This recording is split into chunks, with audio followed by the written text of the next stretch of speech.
Bonsoir.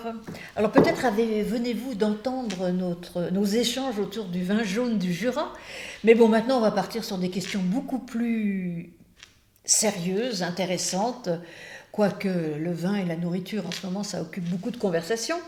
Mais donc on va commencer avec une question que j'ai oublié de poser hier quand on a abordé le récit de Noé. Et la personne qui nous avait parlé du récit de Noé me posait une dernière question tout à fait intéressante. D'ailleurs, c'est ce qui se passe dans le récit du déluge. Dieu peut-il changer d'avis? Voilà. Bon, alors, est-ce que Dieu peut changer d'avis? Ou regretter, je ne sais plus comment. Dans la Bible, oui. Dans la Bible, Dieu change sans arrêt d'avis. Dans l'Ancien Testament, il se repent d'avoir fait ci. Et puis, en fait, alors, l'idée qu'il puisse changer d'avis est intéressante puisque ça va dans le sens que, a priori, même pour Dieu, l'avenir ne serait pas écrit. C'est-à-dire que Dieu s'adapte à la situation et que, par conséquent, contrairement à ce que disaient certains théologiens, même comme Calvin, qui pensaient qu'en fait, pour Dieu, le monde était comme un livre étalé devant lui et qu'en fait, quand on lit un livre, on est à la page 30, mais en fait, la page 50 est déjà écrite et que Dieu voit tout étalé devant lui, donc il voit le présent, le passé et l'avenir. Et donc l'Ancien Testament montre un Dieu qui change d'avis, donc qui a priori n'a pas connaissance de l'avenir, et il peut décider quelque chose, et puis en fonction des événements, il peut du coup remodeler son plan. Donc ça, c'est effectivement quelque chose qui est constant dans l'Ancien Testament. Dans le Nouveau aussi, je pense d'ailleurs. C'est vrai? Bon, oui, je pense que même Jésus, par moments, est remué par ce qui se passe dans l'épisode de la femme syrophénicienne ou cananéenne, suivant les évangiles, hein, que ce soit Marc ou Luc, je ne sais plus, enfin bon, Marc ou Matthieu. Jésus change d'avis puisqu'au départ, il l'envoie balader et puis après, comme elle insiste un peu, il lui dit, écoute, ta foi... je vais accéder à ta demande et ta fille va guérir. Donc, mais je trouve la question est intéressante et la question ouvre un champ que je trouve tout à fait passionnant, moi, qui est celui de la vérité avec un grand V. Quand Jésus dit « je suis la vérité », quand on dit que Dieu est vérité, ça montre que la vérité n'est pas quelque chose d'immuable, qui ne peut pas changer, en fait. Ça nous demande de chercher un peu plus ce qu'est la vérité. C'est pas de l'ordre d'une connaissance qui serait de tout temps et qui ne changerait jamais. Parce que je ne sais pas si c'est Dieu qui change ou si c'est nous qui appréhendons Dieu de manière différente. Et puis, quand on dit Dieu change, c'est un anthropomorphisme, en fait. Est-ce que Dieu, je veux dire, en fonction de nous, c'est vrai que nous, on change d'avis. D'ailleurs, il n'y a que les imbéciles qui ne changent pas d'avis. Comme je pense que Dieu n'est vraiment pas imbécile, c'est bien. Mais je ne sais pas si c'est Dieu qui change d'avis ou on voit que, suivant les situations, eh bien, Dieu répond pas toujours de la même manière. Alors, plein de choses intéressantes. D'abord, l'épisode de la cananéenne. Ça, c'est intéressant, de la syrophénicienne. Oui. La cananéenne, c'est en Matthieu 15, verset 21. Oui. Cette femme qui vient demander à Jésus, soigne, guéris mon enfant, et Jésus l'envoie balader parce qu'elle n'est pas juive, en lui disant, il n'est pas bon de prendre le pain des enfants pour le donner aux chiens. Et elle insiste, et finalement, il guérit l'enfant. Donc, effectivement, il y a plusieurs interprétations possibles. Il y a celle que tu fais qui est la plus hérétique, oui, et que je partage évidemment, parce que dès qu'il y a un mauvais coup ou se fourrer, je suis dedans, et qui est de dire que en fait cette femme va convertir Jésus. C'est-à-dire qu'au début, il est dans l'idée que le salut n'est que pour les Juifs, et puis finalement cette femme va être tellement formidable que Jésus va dire, j'ai jamais vu une foi aussi grande en Israël, et donc il va comprendre que même une païenne finalement peut tout à fait avoir une foi au sens où il entend, c'est-à-dire entrer dans le plan de Dieu. Et on dit en général que c'est effectivement le lieu où Jésus se convertit à l'idée de l'universalité de son message. Donc à ce moment-là, Jésus pourrait changer son projet. Bon, je dis quand même pour information que les théologiens plus classiques voient pas ça comme ça du tout. Oui. Et ils disent, en fait, Jésus, dès le départ, sait qu'il va la guérir, mais en fait, il fait ça pour l'éprouver. C'est-à-dire qu'il fait semblant de refuser pour voir comment elle réagit. Et comme elle réagit bien, en ne prenant rien comme un dû, mais tout comme une grâce, et ben, du coup, effectivement, il lui donne, mais qu'il savait à l'avance. Donc, dans le Nouveau Testament, moi, je pense que, j'avais pas pensé effectivement à ce passage, mais il y a quand même, globalement, Dieu s'adapte pas beaucoup, hein. Dans le Nouveau Testament, je ne vois pas tellement d'endroits où on a l'impression que Dieu change. Mais il faut dire que... Mais les hommes changent pas mal dans le Nouveau Testament. Oui, mais il faut dire que là où je te rejoins aussi, c'est sur l'idée que Dieu puisse changer d'avis est évidemment un anthropomorphisme, c'est-à-dire on attribue à Dieu des mouvements d'esprit qui sont profondément humains, c'est-à-dire d'avoir un avis, une décision, de changer, de réagir, etc. Et en fait, probablement que Dieu ne réagit pas de cette manière-là. Et je crois que Dieu est beaucoup plus anthropomorphisé dans l'Ancien Testament que dans le Nouveau. Dans l'Ancien Testament, Dieu est vraiment une personne, c'est un interlocuteur, il est en colère, il est content, il n'est pas content, il menace, il change d'avis, enfin bon. Et donc il est vraiment comme une personne, et le Dieu du Nouveau Testament est beaucoup plus abstrait, en quelque sorte. Enfin, j'ai l'impression, c'est moins personnifié, moins personnalisé. Moi, ma conviction, pour tout vous dire, c'est que Dieu ne change pas d'avis. Effectivement, c'est-à-dire que là-dessus, je suis très thomiste, comme disait Thomas d'Aquin. Thomas d'Aquin disait « Tout est en mouvement dans ce monde et Dieu est la seule origine de toute transformation qui, elle-même, est sans transformation, est immuable. » C'est-à-dire que Dieu ne change pas. Dieu est une puissance d'être, il est la puissance de vie, il est le socle de base sur lequel s'appuie le monde et toute transformation. Et Dieu a un projet éternel pour l'humanité qui ne bouge pas, quoi. C'est-à-dire, Dieu est une puissance qui pousse toujours vers la vie, point, et qu'il ne va pas tout à coup faire demi-tour. Donc là, moi là-dessus, je suis assez thomiste. Je pense que Dieu est une puissance, comme disait Thomas d'Aquin, un moteur immobile, autrement dit, dans le monde. Il est l'être en soi, et l'être, par définition, n'a ni genèse ni corruption. Donc là, je suis très thomiste. Bon, pour moi, Dieu ne change pas d'avis. Cela dit, je ne crois pas, contrairement à Calvin, que Dieu connaisse l'avenir. Donc je maintiens le fait que, de toute façon, l'avenir n'est pas défini, et que par conséquent, même si Dieu continue à une sorte de direction inaltérable, néanmoins, les solutions adoptées par Dieu pour réaliser son plan peuvent évoluer. Et donc par conséquent, la volonté de Dieu peut faire des zigzags. On dit parfois Dieu écrit droit avec des lignes courbes, non? Ou je ne sais plus quoi. Ah, je ne sais pas. C'est quelqu'un de célèbre qui a dit ça, très célèbre, oui. Alors je ne connais pas. Dieu écrit droit avec des lignes courbes ou le contraire. Enfin, en tout cas, c'est une citation qui m'avait plu et comme j'ai oublié qui l'a dit. Mais peu importe, et en fait, Dieu a une direction constante, et qu'effectivement, je pense que sans arrêt, finalement, cette puissance créatrice de Dieu retransforme du mal en bien, et réajuste, et retrouve un nouveau chemin, retrouve une nouvelle manière d'aller vers ce but unique qui est le projet éternel de Dieu. Oui, mais ce qui est vrai, c'est que dans le passage, puisque en fait la question était posée après le déluge, c'est vrai que Dieu regrette, en tout cas très symboliquement, il dit plus jamais ça. Et d'ailleurs, très symboliquement aussi, il dépose les armes, puisqu'en fait, l'arc-en-ciel, c'est l'arc, c'est l'arme de Dieu qui dépose, il nous laisse cet arc-en-ciel pour qu'on se souvienne que désormais, Dieu ne détruira plus le monde. Enfin bon, ça, et les hommes vont s'en charger peut-être, ça c'est une autre histoire. Mais en tout cas, à la fin, il y a bien à la fin du récit du déluge, Dieu qui dit peut-être Dieu se repentit. Dieu se repentit et Dieu change et peut-être il s'agit d'une nouvelle alliance. D'ailleurs juste après, il va y avoir Abraham. Et donc on voit aussi que tout au long de son histoire avec son peuple, il y a des alliances, puis des nouvelles alliances. Donc Dieu est en chemin. Mais ça, on est encore dans les anthropomorphismes. Alors, je ne sais pas si Dieu change d'avis, mais en tout cas, nous, les humains, on n'appréhende pas Dieu de la même manière au XXIe siècle qu'au Xe siècle avant Jésus-Christ. Bien sûr. Voilà. Donc, après, il y a une question, alors après on peut répondre, on peut passer beaucoup de temps, mais qui a été posée plusieurs fois sur quelle Bible utiliser. Alors il y avait une question qui me demandait quelle Bible j'utilise le midi pour mes lectures. Le midi pour mes lectures, ça dépend. Les psaumes, je les lis pratiquement uniquement dans la seconde à la colombe, donc celle-ci là, c'est des seconds avec des colombes dessus. Mais je change de temps en temps quand même quelques mots. J'adapte.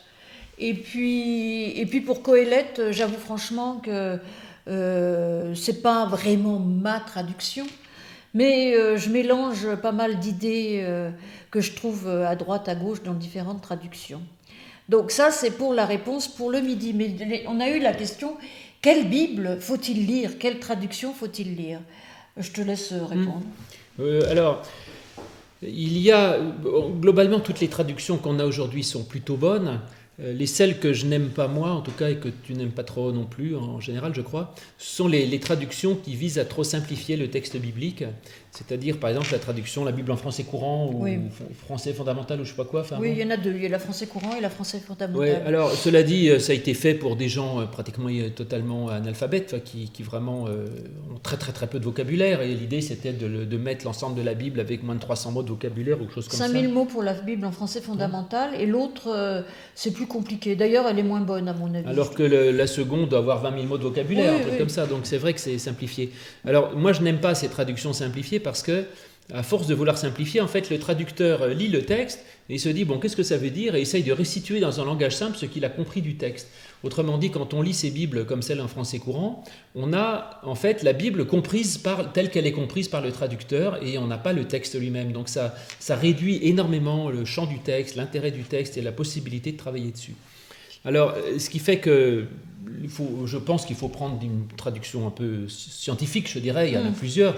C'est vrai qu'il y a toutes celles qui sont issues de la traduction de Louis II. Donc, il y a Louis II, la seconde 1910. Et sous ces différentes révisions, la Colombe, c'en est une, tu en as parlé.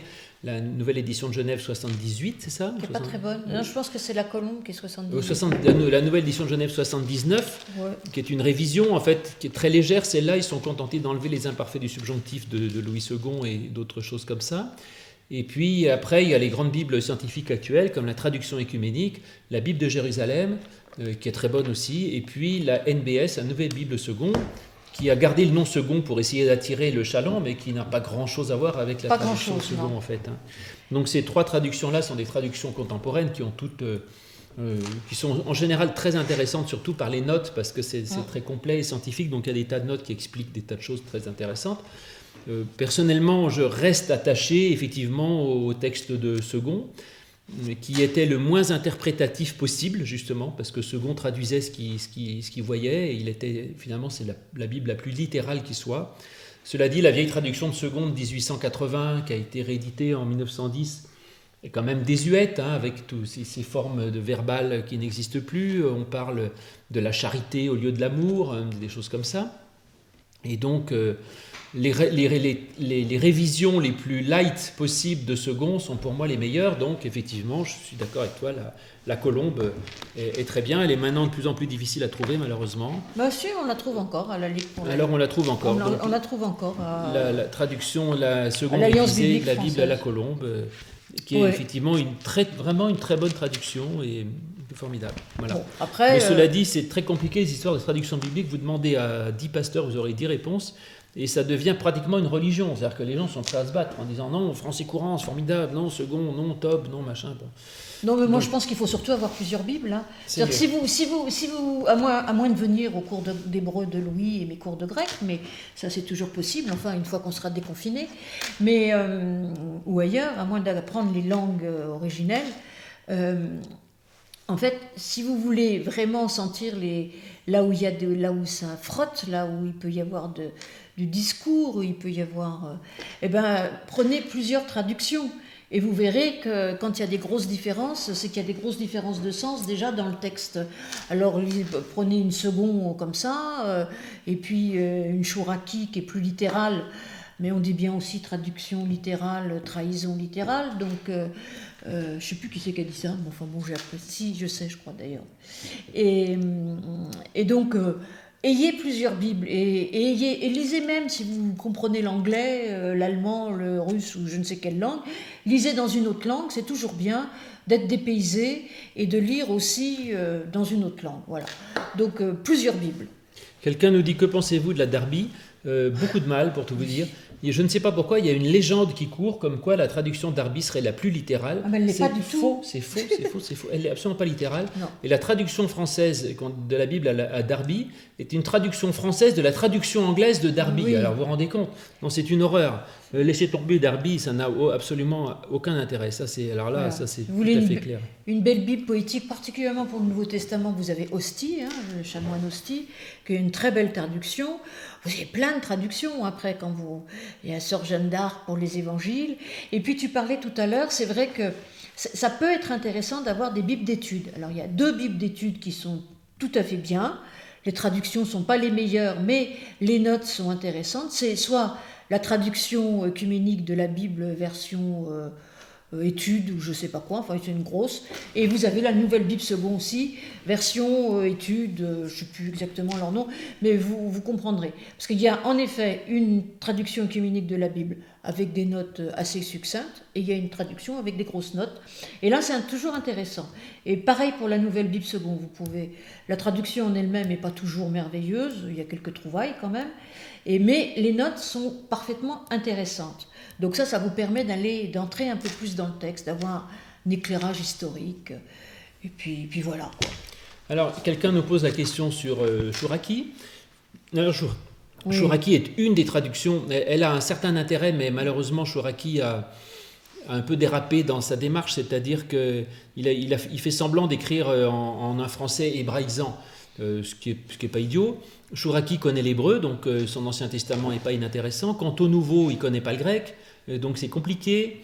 Il a demandé à une Anglaise qui connaissait le grec de l'y traduire, et il a essayé de comprendre à partir de ce que lui traduisait l'Anglaise, comment on fait y avoir un hébreu. Alors, de l'hébreu au grec, à l'anglais, au français, à l'arabe, et etc., ça devenait compliqué, c'est plus discutable. Le problème de Chouraki, c'est que, de toute traduction plutôt, c'est que le champ sémantique de l'hébreu ou du grec, mais surtout de l'hébreu et du français, ne sont pas les mêmes. C'est-à-dire qu'un mot hébreu peut signifier, par exemple, 10 choses, et suivant le contexte, on va le traduire d'une façon différente. Voilà, on ne peut pas faire correspondre exactement un mot par un mot, autrement dit. Alors Chouraki, quand il voit un mot hébreu, à chaque fois pour embêter le chrétien, il va choisir à chaque fois le sens le plus excentrique. C'est-à-dire, au lieu de prendre le sens le plus évident qui est en face et que tout le monde utilise, il va dire « mais oui, mais ce mot-là, il veut dire aussi tel truc ». Donc, il va choisir un truc comme ça. Alors, c'est très dérangeant et pas inintéressant. Moi, je trouve que c'est plutôt intéressant. Oui. C'est intéressant, mais disons que ça ne peut pas du coup devenir la traduction de référence parce que ça reste quand même une lecture marginale. Pour vous donner un exemple finalement assez amusant dans les béatitudes, c'est vrai que heureux les miséricordieux car ils obtiendront miséricorde. C'est vrai que le mot heureux, alors en hébreu, ashrei, il vient d'un verbe qui veut dire debout et en marche.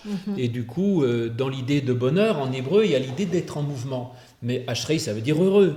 Mais Chouraki, il dit, ah oui, mais dans asher, il y a être en marche. Donc au lieu de traduire par heureux, il met en marche ce qui procure la paix, car... Et puis miséricordieux. Alors la miséricorde, racham, ça vient de racham, la matrice maternelle, le ventre maternel. Et donc il se dit, mais l'amour, la miséricorde, c'est la matrice maternelle. Donc du coup, il invente un mot, et au lieu de dire heureux les miséricordieux, il va mettre heureux les matriciels. Il dit en marche. Ah oui, en marche les matriciels. Alors heureux les miséricordieux car ils obtiendront la miséricorde, ça devient en marche les matriciels car ils seront matriciés. Alors bon, moi je veux bien, mais c'est quand même un peu chercher midi à 14h. Donc Chouraki a rarement tort, mais il s'est quand même souvent tiré par les cheveux. Donc c'est intéressant de lire Chouraki. En général, c'est toujours intéressant parce qu'il a parfois des idées très touchantes et très, très fructueuses de traduction, de façon de lire. Ce qu'il dit est rarement faux, mais malheureusement, ça ne peut pas être la traduction de référence. Non, mais si vous avez envie de l'acheter, achetez-la, parce que ça vaut le coup quand même, surtout pour l'Ancien Testament. Bon, après, sur le plan de la beauté du texte, parce qu'au départ, c'est quand même un joli texte, la texte de la Bible, certainement. Par exemple, quand il traduit Adam par le glébeux, puisque en fait, Adam, le mot en hébreu, signifie, ça vient de Adama, la terre, donc il traduit la terre par la glèbe et Adam par le glébeux. C'est pas terrible, je trouve, sur le plan, entendre le glébeux et la glèbe. Mais bon, il y en a d'autres qui ont trouvé des solutions plus intéressantes, hein, mais bon, mais pas dans les traductions de la Bible. Alors voilà pour les différentes traductions, il y en a pour tous les goûts, mais tu as raison, changer est toujours une bonne idée. Voilà, alors après que je ne bouge pas très... Ma tablette va revenir, oui. Après, nous avons une question sur elles ne sont pas toutes forcément dans l'ordre, mais enfin sur la consubstantation. Alors on nous demande, c'est une question de quelqu'un qui est plutôt d'origine catholique, qu'est-ce qu'on pense de la consubstantation ? Oula, c'est très technique ça. Oui, c'est très technique. C'est très technique, c'est-à-dire que ça renvoie à des catégories, à mon avis, médiévales. Je ne sais pas si c'est encore un sens aujourd'hui, ça pourrait être une autre question. Chez les luthériens, si, je pense. Oui, chez certains luthériens. Oui, justement, c'est un peu ce que je voulais dire.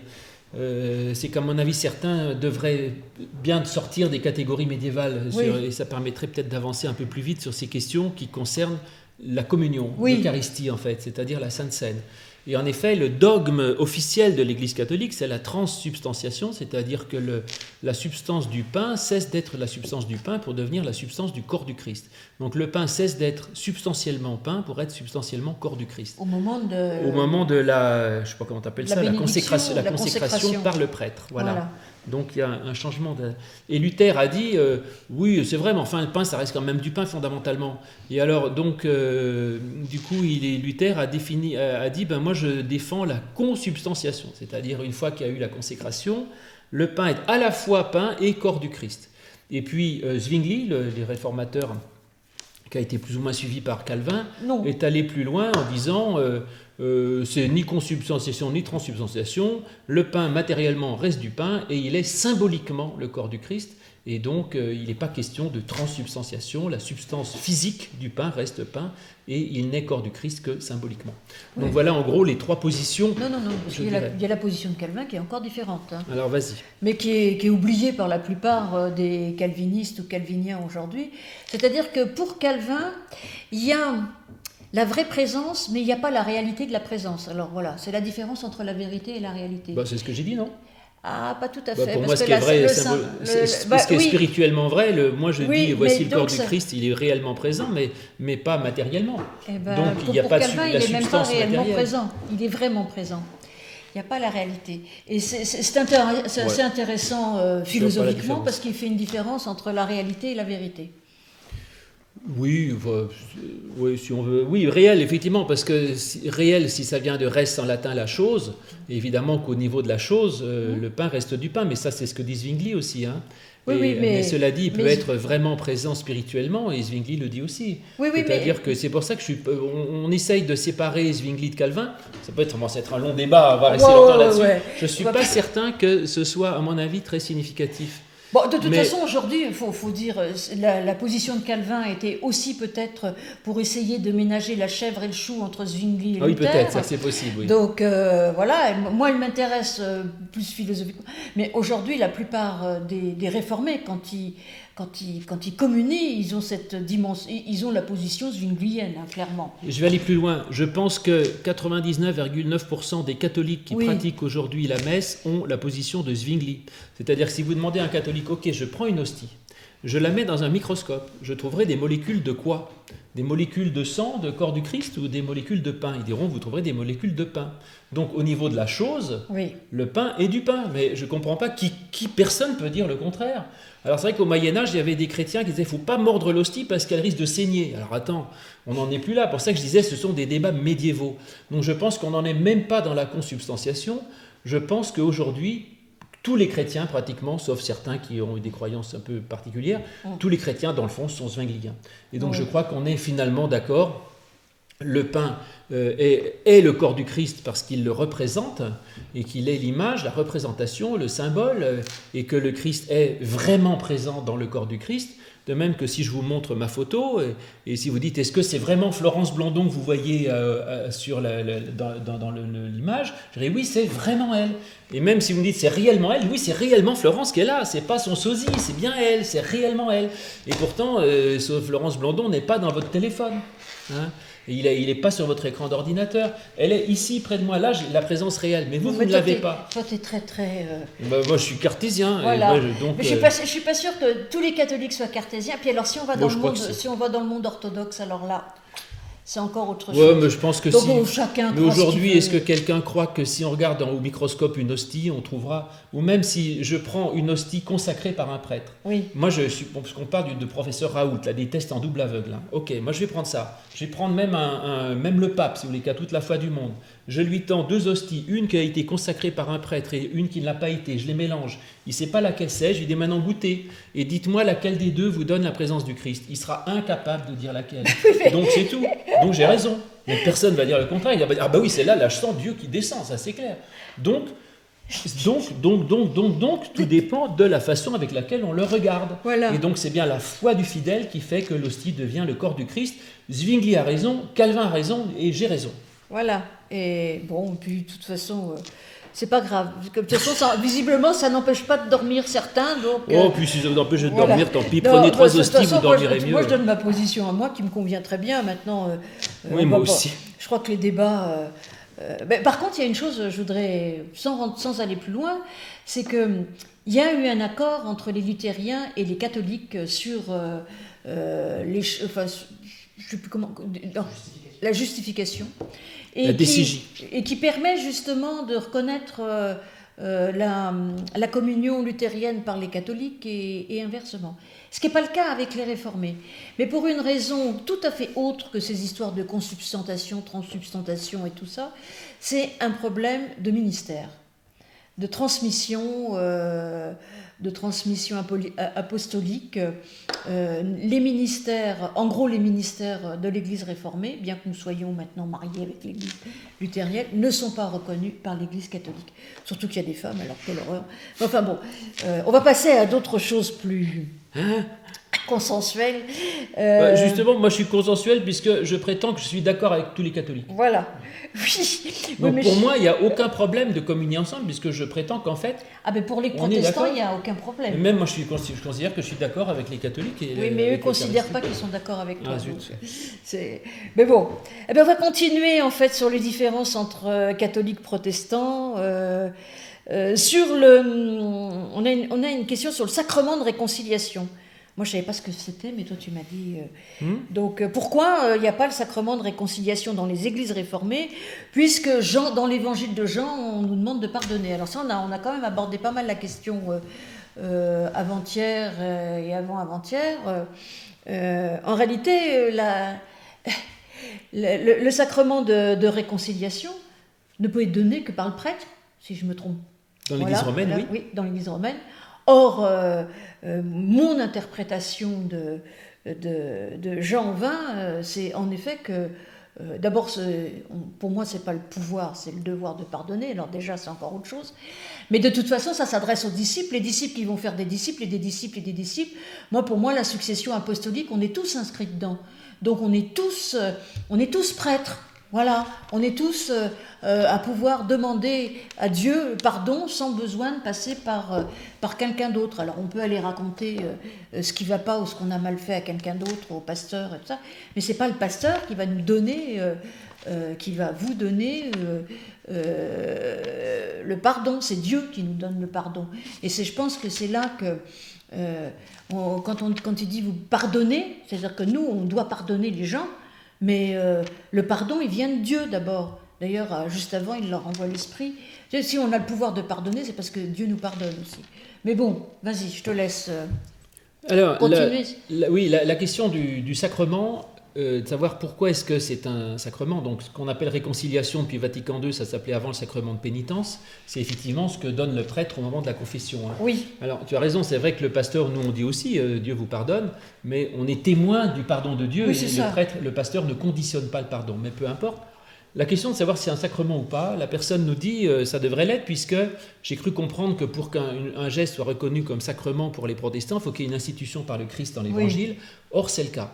Mais en fait, les réformateurs ont imposé d'autres conditions pour qu'un geste soit sacrement. Il y en a 3 en fait. Ce qui fait que les 7 sacrements de l'Église catholique ne passent pas tous le cap. Les conditions, c'est effectivement qu'il y ait une institution par le Christ dans l'Évangile. Ce qui, par exemple, n'est pas le cas de l'onction des malades, qu'on appelait autrefois l'extrême onction. Oui. Parce que jamais Jésus ne dit « mettez de l'huile sur les malades ». C'est dans une des épîtres de Paul, je crois, de Jacques, dans l'épître de Jacques, c'est ça. Oui, mais donc pas dans l'Évangile, donc on l'enlève. L'autre condition, c'était que ce soit un signe universel de la grâce. C'est pourquoi le mariage n'est pas un sacrement pour les protestants, parce que tout le monde n'est pas appelé à être marié, il y a des célibataires, donc on ne peut pas dire que le mariage soit un signe d'une grâce universelle, puisque voilà, donc comme c'est pas universel, pas sacrement. Mais ça ne veut pas dire que le mariage est moins important pour les protestants, c'est juste que c'est pas universel, donc on ne peut pas nous l'appeler sacrement. Et la troisième condition qui fait que la pénitence, justement, n'est pas reconnue comme sacrement, c'est que les réformateurs ont dit, signe visible, il faut qu'il y ait une matière concrète. Et donc, dans la Sainte Seine, il y a une matière concrète, le pain et le vin. Dans le baptême, il y a l'eau, tout va bien. Mais dans le sacrement de pénitence, il n'y a pas de matière. Il y a juste une parole, tu es pardonné. Donc, comme il n'y a pas de matière, il n'y a pas de signe visible et tangible. Et ce qui fait qu'à cause de ça, ils ont dit que ça ne pouvait pas être un sacrement. Donc voilà, c'est la raison. Donc, ce qui manquait à notre interlocutrice, c'était cette dernière des conditions que les réformateurs, à tort ou à raison, ont imposées au sacrement. Et si vous regardez les 3 conditions que j'ai dites, vous verrez qu'il n'y a que 2 sacrements qui franchissent le cap, c'est baptême et communion. Oui. Mais une fois de plus, ça ne veut pas dire que les autres gestes valent rien. Je dirais, le mariage est très très important pour les protestants, pas moins que pour des catholiques ou des orthodoxes. Et la confirmation, les faits, c'est extrêmement important. Une profession de foi, c'est très important. Et il y a plein de choses comme ça qui sont essentielles. Mais c'est parce qu'en fait, la théologie protestante, réformée en tout cas, aujourd'hui, n'est pas vraiment tournée. Enfin, bon, on a des sacrements, mais c'est pas le cœur de la foi protestante. C'est-à-dire que on est très content d'en avoir moins. Moins on en a, mieux on se porte. D'ailleurs, la question continue en disant si on n'est pas baptisé, si on n'est pas baptisé, Dieu nous aime. Et si on communie pas, Dieu nous aime. Et on peut être un très bon chrétien. Moi, je viens d'une église où il n'y a pas de sacrement, l'armée du salut. Et les salutistes, pour moi, c'est quand même des exemples. Donc, c'est des bons chrétiens, même si la plupart ne sont pas baptisés et ne communient pas. Encore que maintenant, ils communient de temps en temps. Je ne dis pas que les sacrements servent à rien, mais moi, j'aime bien la position de Calvin, justement, parce que hier, on n'a pas dit trop de bien de Calvin, mais lui, il dit que c'est des béquilles. Parce qu'on est tellement débile qu'on a besoin de béquilles. Donc on nous donne 2 sacrements, le baptême et la scène. Mais finalement, est-ce qu'aujourd'hui c'est encore performatif ? Je ne suis pas sûre. Oui, c'est des aides, effectivement. Quand il disait qu'on est débile, ça ne veut pas dire qu'on est idiot. Oui. La débile au sens français, l'ancien français, c'est-à-dire faible. Oui. Mais cela dit, pour refaire encore un petit peu de théologie comparée entre les différentes confessions chrétiennes, les protestants et catholiques ont le même baptême d'enfants et nos baptêmes sont reconnus mutuellement, c'est ça. Donc, baptisé par un pasteur ou par un prêtre, c'est considéré comme équivalent. La seule différence qui est assez fondamentale dans nos conceptions du baptême, c'est que pour l'Église catholique, le baptême est opératoire et pour les protestantismes, il ne l'est pas. Opératoire, c'est-à-dire que dans la théologie catholique, le baptême confère la grâce. C'est-à-dire que l'enfant qui est baptisé, au moment du baptême, reçoit effectivement la grâce de Dieu. Alors que dans la théologie protestante, le baptême n'est que le signe d'une grâce déjà existante. Ce qui fait que c'est beaucoup moins grave pour un protestant qu'un enfant ne soit pas baptisé, puisque qu'il soit baptisé ou non, il a de toute façon la grâce. Simplement, elle n'a pas été dite. Mais ce n'est pas le fait de la dire qui va la provoquer. C'est ce qu'on appelle la dimension opératoire du rite ou du sacrement. Et c'est une différence qui est importante ou pas. Je pense que peu de gens savent cette différence d'abord, mais ça explique pourquoi les protestants sont beaucoup moins attachés au fait que leurs enfants doivent absolument être baptisés au plus tôt. Et il y a des enfants qui sont baptisés à 15 ans ou à 16 ans au moment de leur confirmation, et ça ne pose aucun problème, et on pense que de toute façon, ils sont aimés par Dieu. Et j'irai même au-delà, on a des paroissiens qui ne sont pas baptisés, et je ne pense pas qu'ils soient exclus ni de la grâce, ni de l'Église, ni du fait d'être aimés par Dieu, ni d'être dans la communauté des sauvés. Oui, moi il est 18h33, il est 37 secondes, donc on s'est un peu emballé sur ces sacrements. Ah oui, quelle ambiance. Quelle ambiance. Donc on vous retrouve demain. Alors on a plein de questions déjà, alors demain on sera un peu plus biblique, on va retourner un peu vers la Bible. Donc je vous dis bonsoir. Alors je sais que certains d'entre vous aiment le comté, donc et le vin jaune. Et bon appétit et le vin jaune. Donc bon appétit à vous toutes et à vous tous, et à demain. Au revoir. Au revoir.